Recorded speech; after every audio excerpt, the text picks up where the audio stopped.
tal? Muy buenas tardes, gracias por estar con nosotros. Ya estamos comenzando con este programa semanal, Hablemos de Emociones, con la experta en salud mental, Julieta Ponce, a quien me da muchísimo gusto recibir como cada semana en Letra Fría. Julieta, bienvenida, buenas tardes. Hola, ando aquí compartiendo para que todos las personas que nos siguen pues puedan ver la transmisión, entonces ya saben, escríbanos ahí sus comentarios, yo bien feliz, bien contenta como cada jueves y pues feliz de estar nuevamente aquí. Vamos a mandar saluditos, ¿verdad, Julieta? Tengo, si quieres más al ratito. ¿Más al ratito? Sí, porque en estos minutos como que varios apenas están conectando, entonces ahí les mando. Muy bien. En Entonces, un momento más. Voy a aprovechar para agradecer a nuestro patrocinador, a Orqui Amor, que es patrocinador de este programa de Hablemos de Emociones con la experta en salud mental, Julieta Ponce.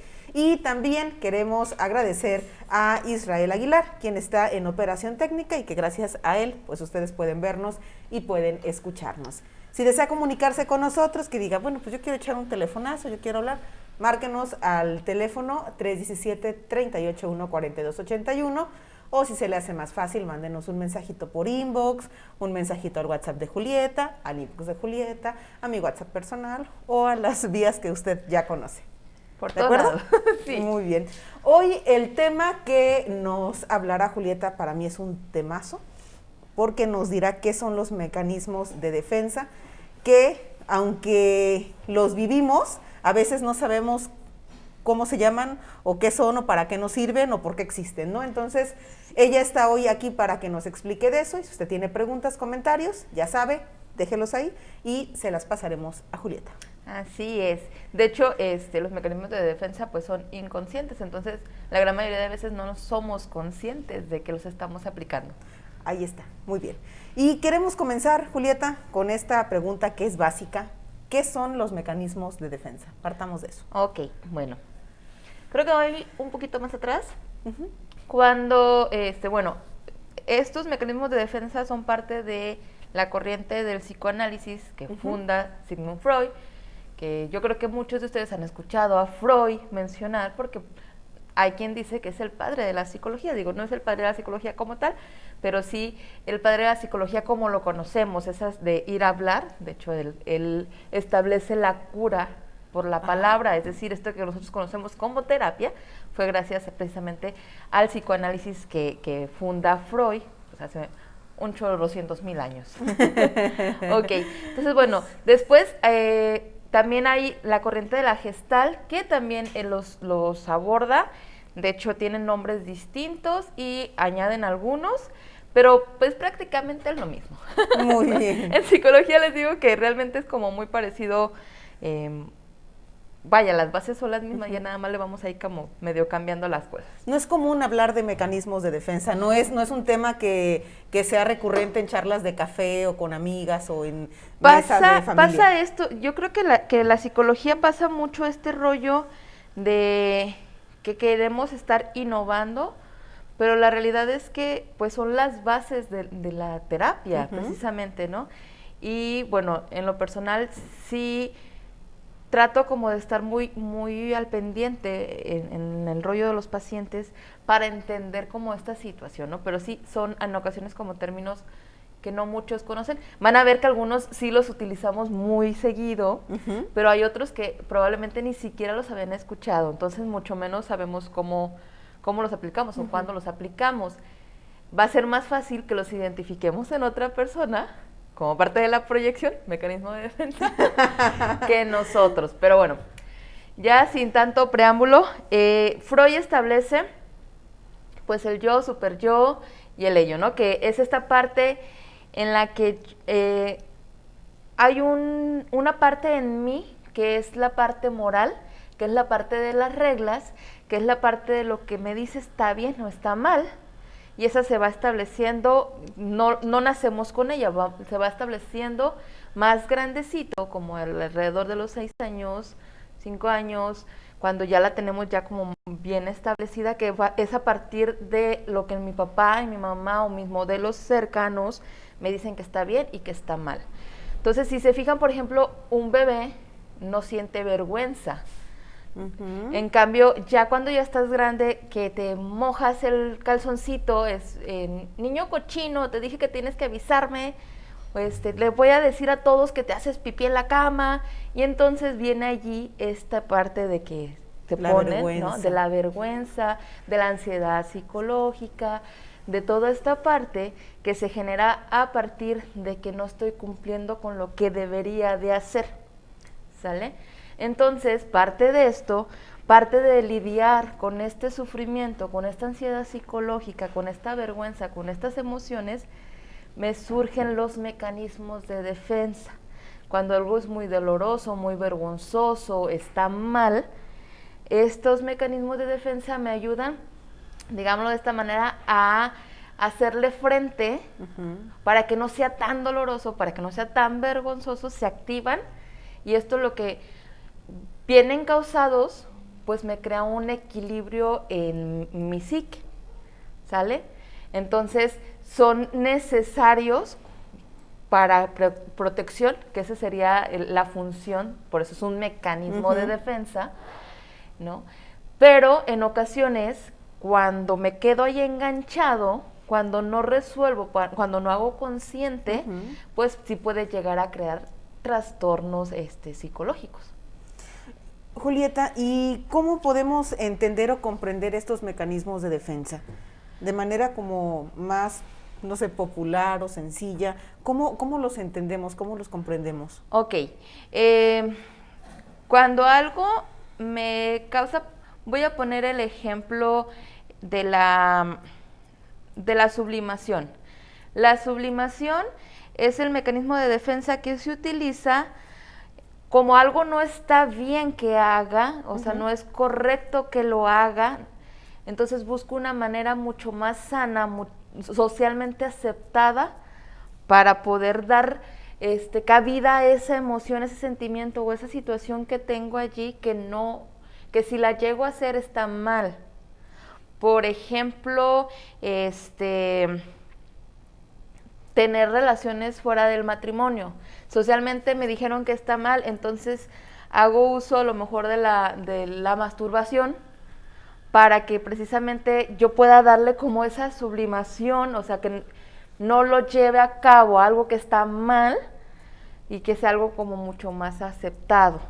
Ese sería, o sea, cada uno de los mecanismos de defensa tiene su propio arte, ¿no? Muy bien. ¿Te parece si vamos comenzando uno por uno, Julieta? Son 10 mecanismos de defensa de los que hablará Julieta Ponce durante el programa, y vamos a comenzar con el número 1, que es el desplazamiento. Ok.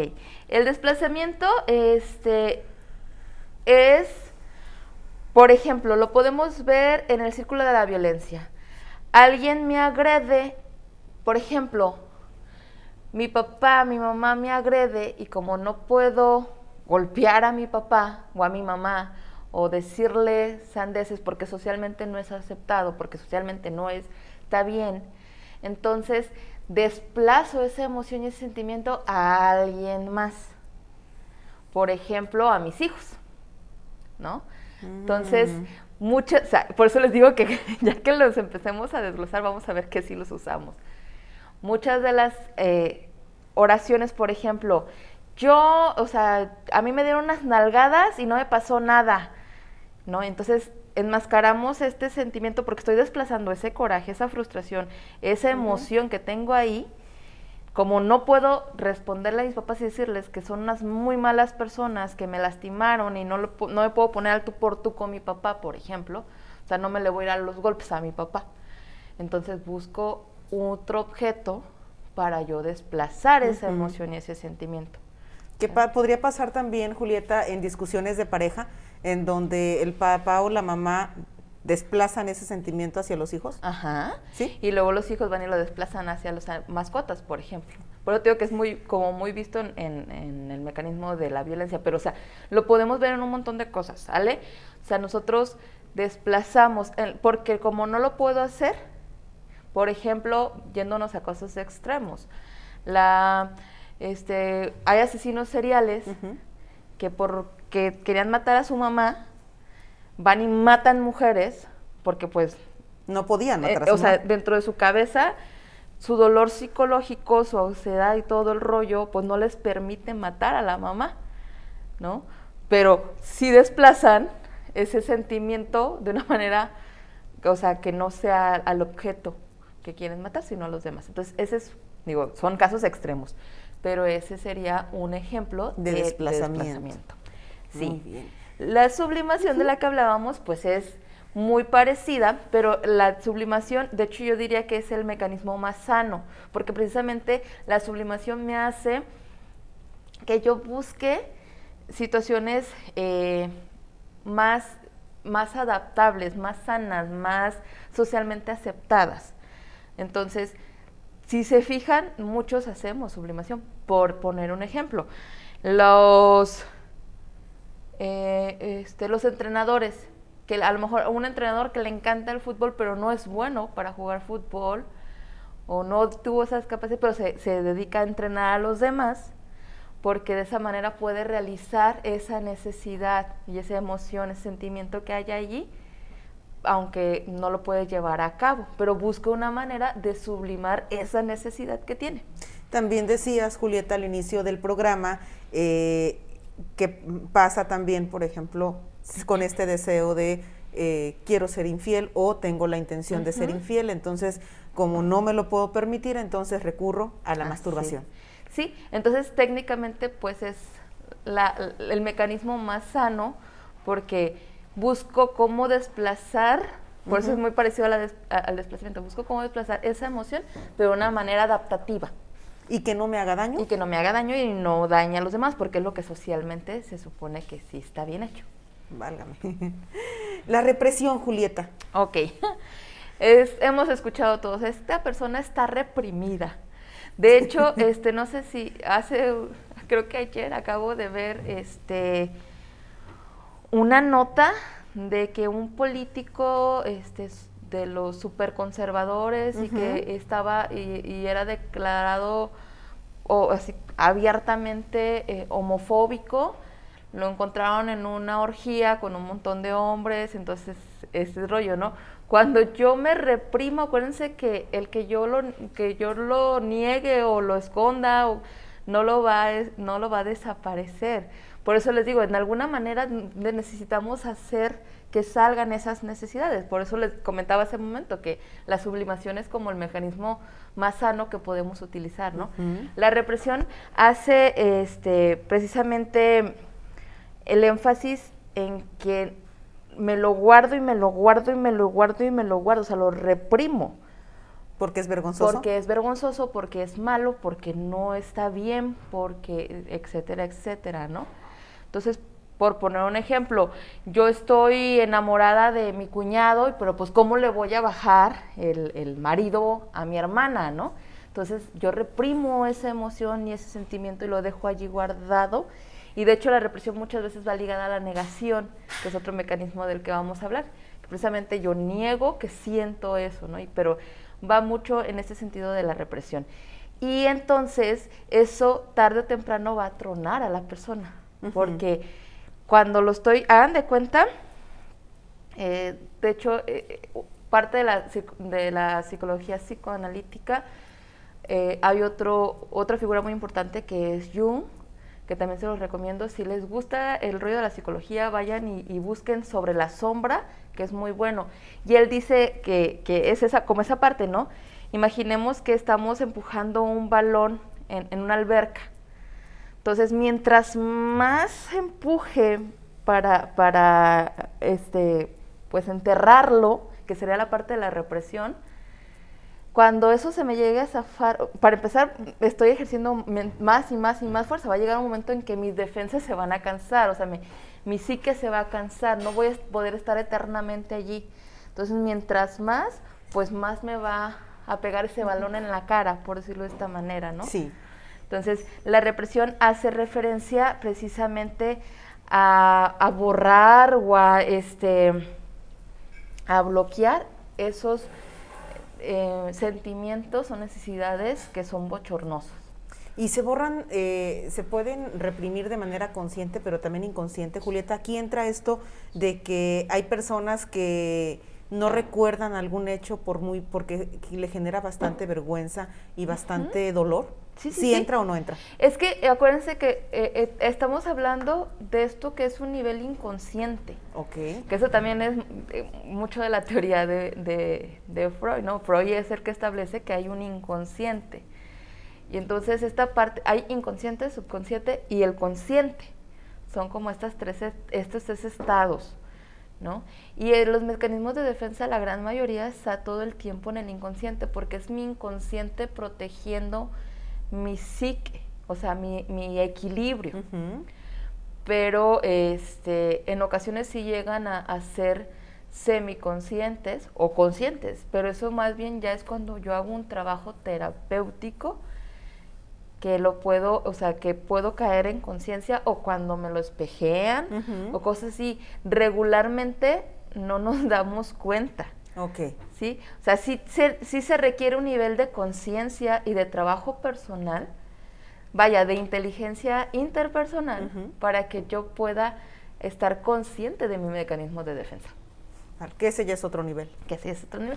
Que las personas que van a terapia, de hecho yo, bueno, no me voy a atrever a decir que cuando una persona va a terapia que ya tiene trabajo previo, se nota a cuando es la primera vez que vamos al psicólogo, porque precisamente hay un nivel de conciencia más elevado, o sea, es más fácil que conecten y contacten con esto, con hacer consciente lo inconsciente. Entonces, sí tiene que ver con que yo cree esta habilidad, la inteligencia intrapersonal, ¿no? O sea, de que yo sepa a estarme constantemente analizando. Bueno, vamos a avanzar con el mecanismo número 4, Julieta. Uh-huh. El mecanismo número 4 es la proyección y queremos que nos expliques en qué consiste y que nos des ejemplos de ello. Sí, yo creo que ese sí lo hemos escuchado muchísimo, es que se está proyectando y no es otra cosa más que, ahora sí que veo, ¿cómo dicen? El granito en el ojo del vecino, pero no veo todo lo que yo traigo, ¿no? Uh-huh. O sea, es esta parte de que la parte no resuelta, mi necesidad insatisfecha, sí, mi rollo, lo veo en otra persona y me conflictúa enormemente porque precisamente yo no puedo aceptar que tengo esta necesidad. Yo estoy proyectando mis necesidades en la otra persona. Entonces, cuando alguien más me la espejea, cuando en alguien más lo veo, me conflictúa mucho, ¿no? Y digo, es que, no sé si les ha pasado, pero las personas que peor nos caen o con las que chocamos es porque muchas veces son, pues, una copia de nosotros. Por eso si se fijan, los papás chocan con el hijo que tanto se parece. Es que es bien rezongón, es que eso lo heredó de ti, pero es parte de la proyección, o sea, veo en el otro lo que no soy capaz de reconocer en mí, porque el reconocerlo en mí implica dolor, angustia, vergüenza, estas emociones que les comentaba, ¿sale? Entonces es más fácil solamente verlo en el otro. Uh-huh. Y por eso en ocasiones es tan desproporcionado. Ahorita me acuerdo de una amiga que le molesta muchísimo ver la sobreprotección de otra de las amigas. Pero le molesta desproporcionadamente, ¿no? Se enoja. Se enoja porque la otra es, ay, es que ve, o sea, todo el tiempo está nomás encima. Pero porque ella es igual, también sufre ahora sí que este es su mismo talón de Aquiles, ¿no? Entonces, ahí está proyectando, pues, el rollo que tiene sin resolver en ello, pero es más fácil, pues, proyectarlo que verlo en mí. Entonces, un muy buen ejercicio, que de hecho yo en ocasiones se los dejo de tarea, es esa persona que tan gorda te cae, escríbemele sus defectos y sus virtudes. Y ahora escríbeme tus defectos y escríbeme tus virtudes. Y en serio, cuando logro hacer conciencia de esto, muchas veces desaparece ese gran coraje que tenía contra la otra persona, porque ya entiendo que no es bronca del otro, que es bronca no resuelta mía. ¿No? Pero ese es otro mecanismo precisamente de protección, que me protege para no sentirme avergonzado, ni triste, ni enojado, bla, bla, bla. Qué interesante Está bien padre. Sí, la verdad. Estoy aprendiendo mucho, Julieta, ¿eh? Te voy a nombrar como mi maestra. Okay. Vamos con el mecanismo número 5. Se refiere a la negación. ¿Común? Muy común. De hecho, en la etapa del duelo, si se acuerdan, quien sigue los programas, una estrellita y una insignia, le vamos a dar una estrellita en la frente ahora para Navidad. O les damos calendario. O le vamos a dar calendario, sí, cierto, también hablamos de emociones. Les decía que es la parte número 1, por ejemplo, del duelo, la negación. Yo me niego que esto está pasando, que esto está sucediendo, ¿sale? Porque me hace doloroso darme cuenta. Por ejemplo, el aceptar que mis papás no me quiere, que me descuidó, que me abandonó, lo justifico de 1000 otras maneras y niego que eso sucede. O sea, esa parte de, aunque haya evidencias, yo digo que no es cierto. No es cierto. Ahorita voy a hacer recuerdo de una ocasión, en una dinámica, teníamos que poner como ciertas como características de la persona, buenas o malas, sino como, o sea, como algo que caracterizara a las personas, ¿no? Y a una de las personas le ponen que era enojona. Entonces, cuando se hace la retroalimentación, o sea, pues no, sí, todas las cualidades y todo, o sea, todo, sí. Dice, ¿no? Pero, a ver, yo nada más tengo una duda. Sí, ¿cuál es tu duda? ¿Por qué me dijeron que soy enojona? ¿No? Y entonces fue como un silencio incómodo, pues fue como el de, pues por eso. Porque te enojas, ¿no? Y entonces en ese momento, pero la cara de esta persona fue como el de que ella estaba en negación, o sea, ella no sabía que muchas veces su actitud era como muy en este sentido, pues no que ella fuera de enojón en sí, sino que muchas de las veces pues era como su estado, ¿no? Y entonces vivía en ese, o sea, ella no se consideraba cuando era algo que sí los demás notaban, ¿no? Por ejemplo, también pasa mucho como en los papás, o sea, pueden ver a sus hijos literal con la aguja pegada y decir, mi hijo no se droga, porque el reconocerlo duele y me crea mucha ansiedad y me crea mucho, entonces culpa. Lo niego. Hay culpa. Entonces todas esas emociones displacenteras que no queremos vivir y entonces lo niego y hago que no existe. ¿Cuántas de nuestras emociones decimos que no existe? Me dejó el novio y no me duele, que al cabo no siento nada, cuando realmente sí lo estoy sintiendo, pero yo lo niego. Porque es más cómodo negarlo. No es que sea más cómodo, es nuestra manera de protegernos. Digo, volvemos al mismo, pues está bien, pero el problema es si me llego a quedar ahí enganchado. Por ejemplo, ahorita se me viene a la mente las chavas que se divorcian y se van y se ponen guapísimas. De hecho, el otro día me hacía carrilla un amigo, ¿no? Que, ya te dejaron, ya te vas a poner buenísima. Yo, ¿a qué te refieres? Es que sí, siempre que las dejan van y se ponen y porque es como esta parte de negar que me está doliendo, pero también estoy sublimando el dolor utilizándolo de una manera positiva. Entonces, si te fijas, son mecanismos de defensa que se activan, que me van a ayudar a superar la ruptura. La bronca es si después de 5 años yo sigo negando cuando toda la evidencia indica que me sigue doliendo. ¿Me explico? Ahí es donde ya no es sano. Muy bien. Vamos a la número 6, Julieta, la regresión. Ok. Eso, ¿se acuerdan que en muchas ocasiones les he dicho que los que pelean son los niños y que los adultos tenemos la capacidad de llegar a acuerdos? Bueno, la regresión hace énfasis en esa parte de cuando yo tengo conductas regresivas, o sea, cuando yo me regreso a mi infancia, cuando el niño sale a flote, cuando hago berrinche, cuando hago pataletas, cuando hago todo como esta parte, es un mecanismo de defensa para hacerle frente a mi frustración, a mi coraje, bla, bla, bla, bla, bla, ¿no?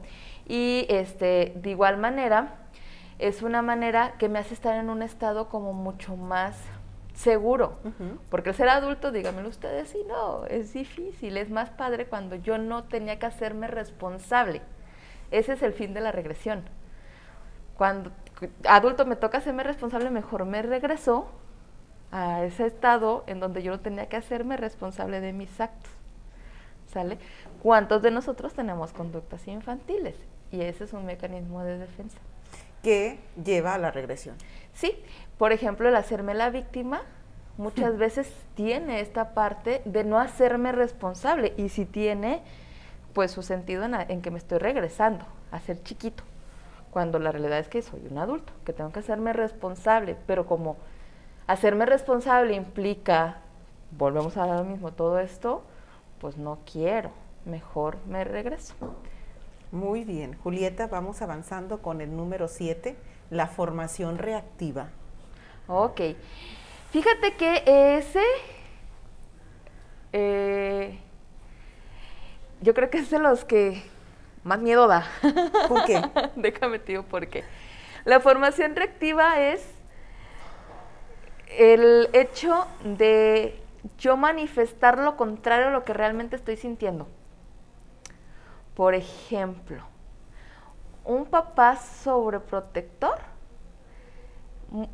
por poner un ejemplo, realmente no quiere a su hijo o está enfadado de cuidarlo o no quiere, o sea, no se quiere hacer cargo de él.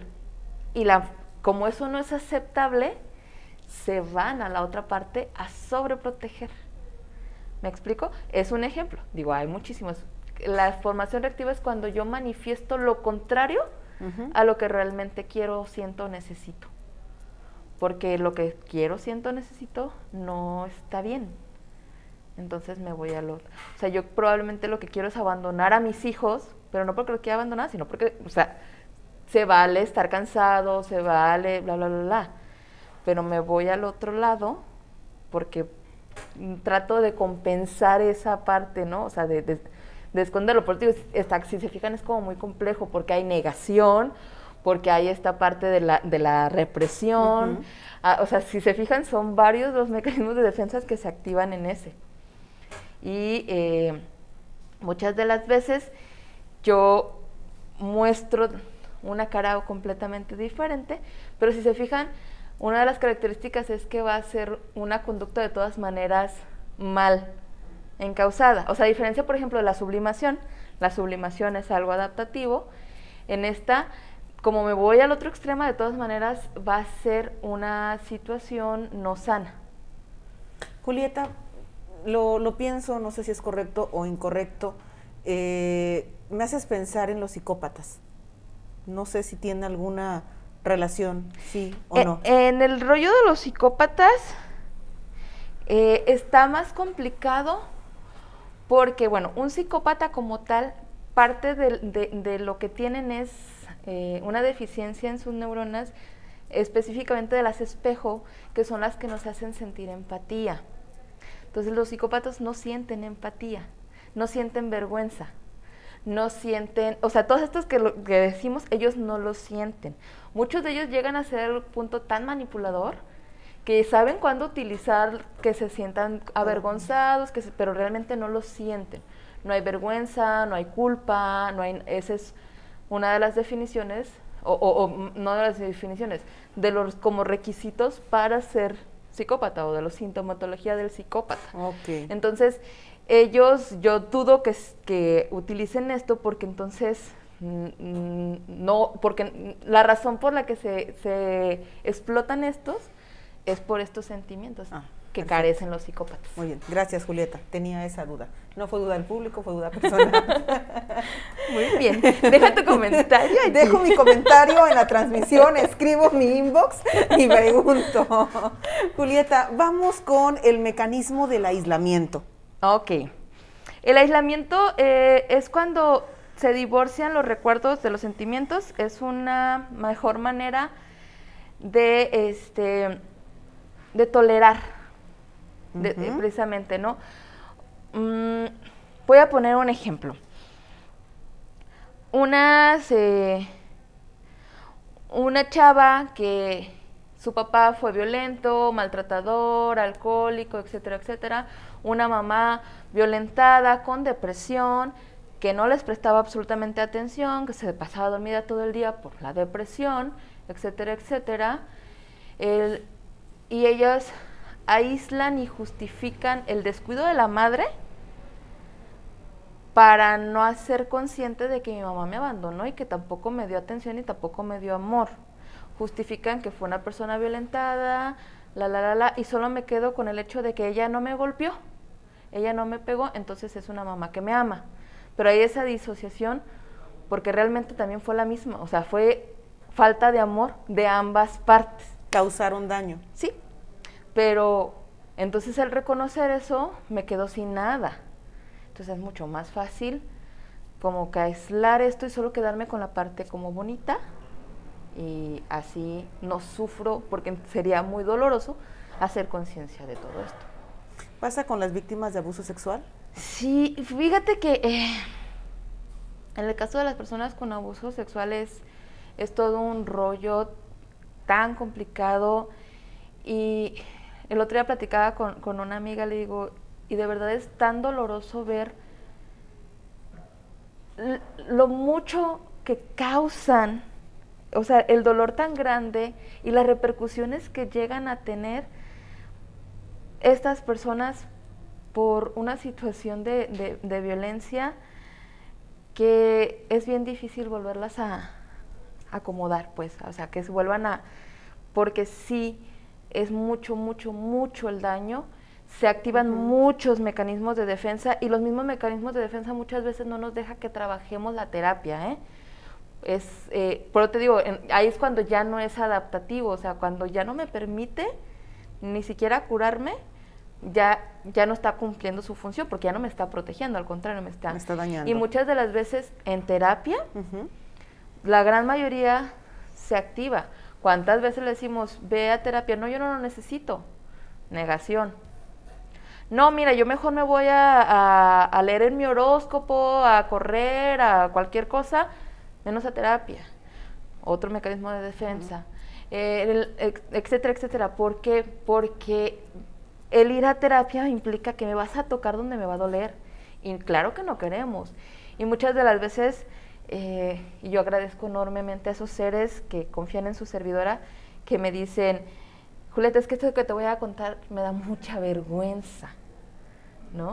O sea, muchas veces no es solo dolor, no solo, o sea, viene acompañado de vergüenza, va acompañado de culpa, va acompañado, y en el caso de las víctimas de abuso sexual, van acompañadas de dolor físico, de dolor emocional, de vergüenza, de culpa, de señalamiento y discriminación de la demás sociedad. O sea, son todo un rollo, la verdad. Mi admiración para las personas que siguen en pie a pesar de eso, precisamente, ¿no? Vale, pasamos al siguiente, Julieta. Va. Vamos a pasar al siguiente, que es la condensación, y no es un tema de física. Y no es un tema de física, aunque Por cierto, saludos a Oscar, que nos está viendo y que nos manda saludos. Muchos saluditos, no tiene nada que ver con tus nubes. No tiene nada que ver, me acordé de Oscar por el tema de la condensación. Esto tiene que ver, dice, consiste en la concentración de varios significados en un único símbolo. El proceso de condensación hace que el relato del contenido manifiesto sea mucho más breve que la descripción latente. Es decir, en los sueños, acuérdense que Freud trabajaba muchísimo con los sueños, están llenos de significados y un elemento significa mucho más de lo que realmente es. Les decía que, por ejemplo, el decir mamá no es la palabra de 4 letras, sino todo la implicación que tiene el ser mamá, lo que para mí simboliza el hecho de mi mamá, tanto la parte que tengo adquirida como la parte de mi psique, ¿no? Y entonces, una manera como para no ser consciente y no ser como tan reales, porque hay que hacer esa anotación. Todos los mecanismos de defensa es una manera de evadir la realidad, ¿sale? Por eso lo peligroso de que nos quedemos solo en eso, porque entonces me fugo de la realidad. Y acuérdense que el fugarme de la realidad, pues es a lo que tanto miedo le tenemos, la esquizofrenia. Una persona que no está en realidad, pues está en un brote psicótico, en una esquizofrenia, etcétera, etcétera. Ya no hay realidad. Entonces, por eso es lo peligroso que me quede en estos estados, ¿no? Digo, no se preocupen, no va a pasar así de, no, claro que no, o sea, tranquilos. Pero necesito hacer conciencia, necesito creer en realidad. Bueno, entonces hagan de cuenta que la condensación lo que hace es, como de una manera poética, podríamos decirlo, abordar las cosas para que no duelan tanto, para que no me causen vergüenza tanto. Entonces le hago como metáfora, como analogías, como no sé, como esta parte, no sé si estoy siendo claro.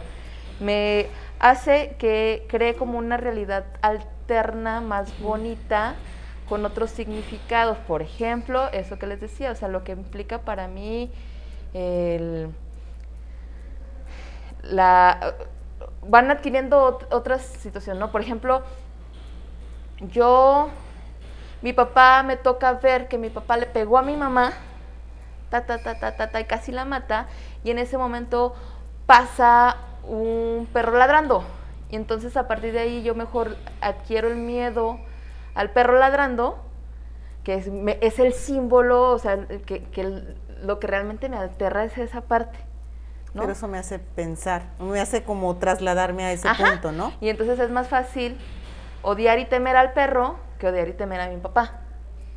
¿Me explico? Entonces usamos eso de una manera como más metafórica, podríamos decirlo. No sé si estoy siendo claro. Te comprendo. ¿Sí? Muy bien. Y vamos con el número 10. El 10 es racionalización. Ok. Nosotros, y ese es un mecanismo de defensa que usamos mucho las personas que estudiamos mucho. ¿Por qué? Porque tratamos de justificar todo y encontrar la razón de ser de las cosas. No, por ejemplo, esto que te mencionaba hace rato de la chava violentada por abandono de su madre, por abandono de su padre, o sea, todo este rollo, pero racionaliza que su mamá no la cuidó, no la protegió también de la violencia, ¿no? Porque pues su mamá era una víctima de violencia, ¿no? Y lo racionalizas, que sí es cierto, la razón sí, pero el sentimiento de abandono, mientras yo no lo haga consciente, pues no lo voy a curar. Y ahí está donde, cuando yo empiezo a racionalizar todo, le empiezo a encontrar el justificante, el por qué, el de dónde, pero no me permite que entre y toque las fibras que necesito realmente tocar y sanar, porque lo empiezo a racionalizar. Racionalizo que mi marido me golpee, porque pues es que está bajo mucha presión, porque es un hombre muy ocupado, pero es un hombre que me quiere porque nos da dinero. Entonces ahí lo racionalizo. Tiene que ver o va de la mano con la justificación, ¿verdad? Es el hecho de justificar las cosas para no aceptar la realidad dolorosa. Y que también creo que es bastante común, al menos. Sí. ¿No?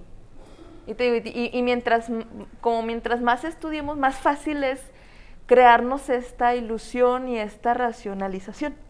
Porque es como, sí es cierto, mira, hasta hay fundamentos de que sí es cierto, ¿no? Y luego tenemos que ser empáticos, o sea, pues pobres, ¿me explico? Entonces racionalizo todo para no hacer conciencia de mi realidad. Julieta, los mecanismos de defensa podemos decir que son, lo replanteo. ¿En qué momento los mecanismos de defensa pueden ser negativos o convertirse en algo que no nos ayude? Ok, cuando precisamente te digo, no me puedo quedar allí todo el tiempo, o sea, no puedo estar todo el tiempo fuera de realidad, porque eso me va a lastimar, o sea, tengo que hacer frente a esas emociones, tengo que hacer frente a esto que me avergüenza. Por ejemplo, la víctima de violación tiene que tocar, aunque le duela, aunque la vergüenza, que sienta culpa, tiene que tocar para poder sanar ese tema. No lo puede estar todo el tiempo sublimando, no lo puede estar reprimiendo, no lo puede estar negando, o sea, necesita, porque entonces va a haber manifestaciones en todo lo demás, o sea, se va a ver afectado mi equilibrio psicológico, no puedo vivir allí, o sea, no puedo vivir en la negación, no puedo vivir en estos, ¿sale?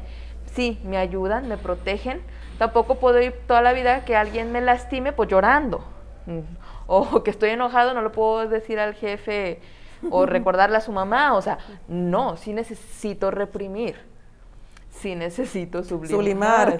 Sí necesito condensar, porque al hacerle frente, pues muchas veces me quebraría, ¿no? O sea, es tan doloroso que me quebra. Y que tampoco como sociedad podríamos funcionar. No, pues imagínate, tampoco estamos preparados para eso. No, es que, o sea, sí hay esa parte de nosotros que les decía que dice Jung que es la sombra, pues son cargas de situaciones, pues sí, muy negativas y nocivas. Por poner un ejemplo, yéndonos a los extremos nuevamente, un pedófilo, ¿no? O sea, le gustan los niños, su erotismo, su energía sexual es hacia, y no lo puede hacer, ¿sale? Entonces sí necesita hacer uso de todos estos mecanismos pero en algún momento tiene que hacer conciencia, y en algún momento tiene que trabajar, o sea, para que sean mecanismos mucho más sanos. ¿Sale? Qué tema tan interesante, Julieta. Está padrísimo. Yo cuando se lo proponía a Carmen dije, yo sé que es un tema que todos vamos a saber de qué hablamos, pero que probablemente no lo hemos escuchado. Algunas sí, algunas palabras yo sí las he escuchado que las utiliza como la población general, pero muchos de estos estoy casi segura de que no los habían escuchado todos. Sí. Julieta, creo que es momento de mandar saludos, ¿te parece? Ahí va. Déjenme ver los saludos. Vamos a mandar saluditos porque ya son las 6:50. Y a nosotros, pues el tiempo, aquí nos podemos pasar bastante. Bastantito. Pues no. Pero Pregunta, hay una pregunta de Oscar. A ver, déjame Hola, aquí. Oscar. Dice, pregunta, ¿los mecanismos de defensa pueden considerarse como totalmente negativos o positivos en ciertos momentos? ¿O es difícil establecerlos en una sola categoría? Cuando, vuelvo a lo mismo, como las emociones, cuando una emoción me trastorna mi vida, me trae efectos negativos, pues entonces esa emoción no me está funcionando.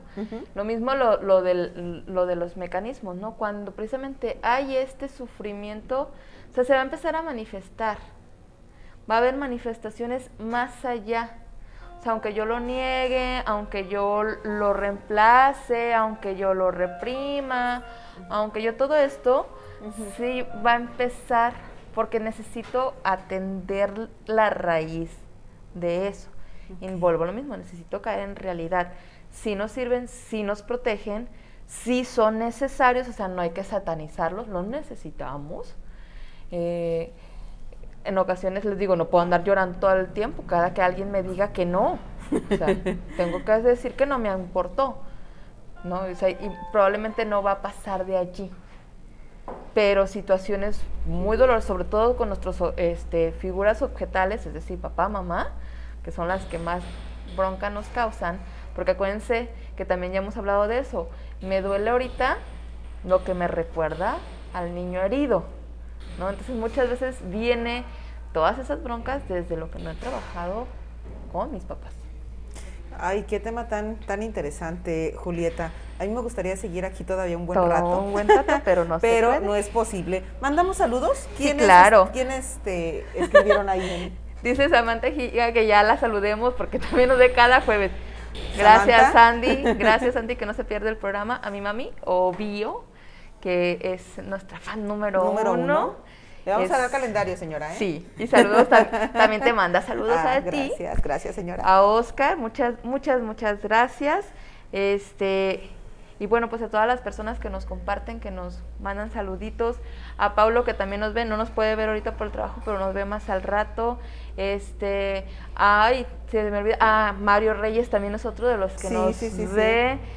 Y cualquier persona, mándenme mensajitos si quieren que les mande saludos, ya se la saben. Claro, y también a las personas que después de este programa ven el programa ya en la biblioteca de videos o se van directamente a nuestro canal de YouTube y desde ahí vuelven a ver este contenido. Si tienen alguna duda, algún comentario, pueden escribirnos, nosotros se los haremos llegar a Julieta para que le dé respuesta, porque pues es un tema que al menos en lo personal sí me genera pues bastantes preguntas, que ya después se las abordaré a Julieta en una charla de café, y que si usted también tiene algún tema que nos sugiera, que nos lo haga saber. Estamos preparando ya el programa o los programas de cierre de año, porque pues nos vamos a ir a descansar, vamos a ir de vacaciones. Sí, así que díganos de qué quieren, que hablemos, porque ya se nos acaba, Hablemos de Emociones este año. Creo que nos quedan 2 programas, ¿no? Sí, nos quedan 2 programas. 2 programas. Y nos vamos de vacaciones y regresaríamos la primera semana de enero y eso nos hace muy felices. Sí, necesitamos descansar. También aquí nos dejaron Lizzy Mata Martínez, Socorro Martínez. Mándeme. ¡Ay! La novia de Israel Aguilar. Que dice que te manda todo y un beso. No nomás los saludos. Nosotros te mandamos un saludo también. Sí, claro. Un abrazote, que venga Letra Fría para que la conozcamos acá en la redacción de noticias. Sí, muy bien. Pues, ¿qué más le agregamos? Muchas gracias, ya saben, sugiéranos el tema porque pues ya se nos está acabando el año. ¿De qué les gustaría que habláramos? Sí. Entonces, tratamos de que sean temas que les interesen, que les gusten, que les llamen la atención. Recuerden que aquí estamos, este es su espacio, suyo de ustedes, para que hagan uso de ellos y con todo el gusto del mundo, digo, si no me la sé, no se preocupen, yo lo investigo. Muy bien, y ahí está la información, Julieta, muchísimas gracias por venir. No, pues, gracias por estar aquí en Letra Fría, tu casa. Gracias. También les recordamos que pueden darle like, gustan, váyanse a la página, a nuestra página, que es Julieta Ponce, Consultorio Psicológico. Y también las citas al 317-100-7020. También estoy atendiendo por terapia en línea, que de hecho tengo ya varias personas que estoy atendiendo en diferentes estados, municipios, países y continentes. ¡Qué bien! Así que... Me recordaste a un mensaje, discurso de Cantinflas, Julieta. Ando con todo. Ya se siente que ya se va a acabar el año. Sí, no, pues agradezco la confianza, agradezco a las personas que me mandan sus mensajitos, que les dicen que les gusta mucho el programa, que nos comparten, que nos ven, que nos recomiendan. Hay personas que me han hablado y me dicen, me encanta ver tus programas, me encanta cómo los das, muchas gracias. Tratamos de que sean temas que les gusten a ustedes, que les interesen, entonces pues muchas gracias y obviamente a Letra Fría, porque ya casi un año de estar aquí. Vamos a partir pastel. Espérense, todavía falta algo de tiempo, pero esperen el pastel. No, pues muchas gracias también a Carmen que nos da este espacio, que de verdad lo hacemos con mucho amor, ¿verdad? Sí, con mucho amor, con mucho cariño. Nosotros creemos que pues siempre tenemos que darle algo a la gente, ¿no? O sea, la gente ve nuestros contenidos, nos sigue y creemos como en esta responsabilidad de dar como nuestro granito de arena para que la sociedad se recomponga o ayudar a esta recomposición del tejido social, para que la gente también vea estos contenidos como contenido útil, que les sirva. Sí. A nosotros nos da mucha satisfacción cuando nos dicen, yo estaba mal, escuché un programa con Julieta y de ahí tomé terapia, o un programa de Julieta me ayudó a salir de un problema. La verdad es que esas son como grandes satisfacciones que a nosotros nos quedan porque este programa llega a ustedes con mucha pasión, pero también con esfuerzos. Julieta hace mucho esfuerzo en su apretada agenda para estar aquí y también, bueno, hay todo un equipo que hace posible que ustedes puedan escucharla y que puedan verla cada semana, así es que... Y también Carmen, porque sí. También Carmen tiene muy apretada la agenda y corre para allá y corre para acá, pero tratamos de hacer esto para ustedes. Digo, qué padre recibir esos mensajes porque dices, vale la pena ese esfuerzo, digo, sí. En el ya casi viernes, pero vale la pena ese esfuerzo si por lo menos una de las personas que alcanza a ver este programa, pues les sirve de algo, ¿no? Entonces, agradecidísima pues con todos ustedes, con el equipo, con Israel Aguilar también, porque en ocasiones... Cada 8 días aquí está. No lo mencionamos, pero sí, a veces está súper saturado y también diario aquí está echándonos la buena vibra. Entonces, muchas gracias. Peleando también con los problemas técnicos, que bueno, eso es parte del año 2020. Ya no se ha caído, así que ni nos echen la sala. Y bueno, ya son las 6:58 y ahora sí nos vamos, nos aventamos prácticamente la hora, Julieta. Ok. Hasta la próxima, que tenga usted un excelente fin de semana, ya se los adelantamos, y le pedimos que mañana se conecte a las 9 de la mañana en el noticiero matutino LF, porque mañana vamos a dar a conocer una investigación especial que estamos seguros va a provocar diversas reacciones. Julieta. Tempranito va a estar la investigación, ¿eh? No, sí, y aparte, pues para que creamos y caigamos en realidad. En realidad. Entonces, que vaya, a veces no queremos ver la realidad y mañana la vamos a tener aquí en de la frente. cara. Nos despedimos, soy Carmen Aji, muchísimas gracias por acompañarnos.